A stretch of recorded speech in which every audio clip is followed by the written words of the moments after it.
प्रिय विद्यार्थियों, आज हम बीए पार्ट फर्स्ट प्रथम प्रश्न पत्र के अंतर कबीरदास की संवाद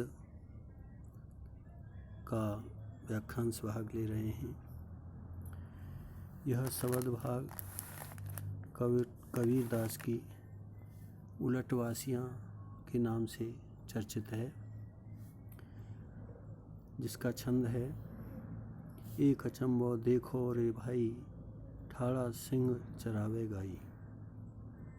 पहले पूत पिछे वही माई, चेला के गुरु लागे पाई। जल की मछली तरवर ब्याई, कुत्ता को ले गई बिलाई। निर्गुण काव्य धारा के कवि कबीरदास जी इस छंद के माध्यम से यह आध्यात्मिक चिंतन की ओर बताना चाहते हैं। अचंभा का अर्थ है आश्चर्य, ठाड़ा माने खड़ा हुआ, सिंह का अर्थ है ज्ञान और विवेक, गाय का मतलब है इंद्रियां, वाणी, गाय। पूत का अर्थ है जीव और पुत्र। माई का अर्थ है माता और माया। गुरु और गुरु का अर्थ है शब्द बाहरी।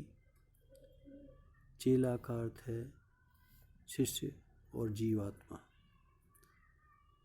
जल की मछली का अर्थ है कुंडलिनी। तरवर वृक्ष और मेरुदंड। बिलाई का अर्थ है बिल्ली और माया। मुर्गे खाई, मुर्गा और साधक भक्त। बैल का अर्थ है पंच और प्राण। जोनी का अर्थ है सिद्धि, सिद्ध आत्मा।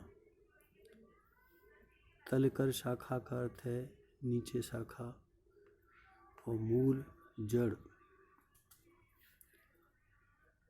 तीनों का अर्थ है तीन।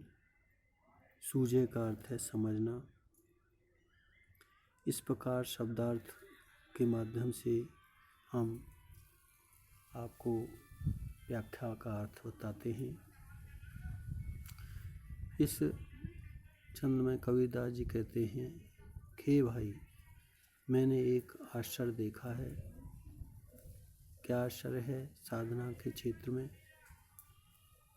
कि सिंह खड़ा हुआ गाय चरा रहा है, जबकि सिंह तो गाय का शिकार करने वाला है। यहाँ अर्थ है कि ज्ञान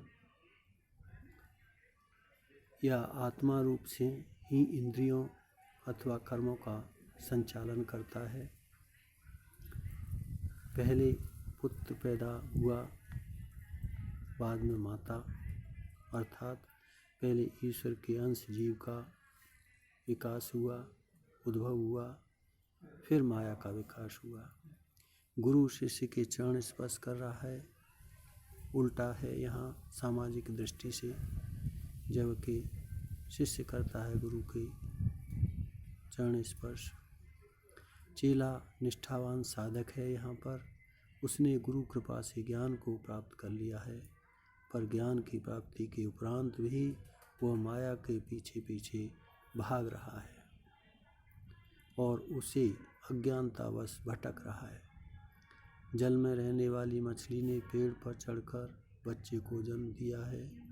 भाव यह है कि मूलाधार में स्थित कुंडलिनी ने मेरुदंड की सुषुम्ना में अपना वास कर लिया है। माया ने विषय वासना से पोषित जीवों को समाप्त कर दिया।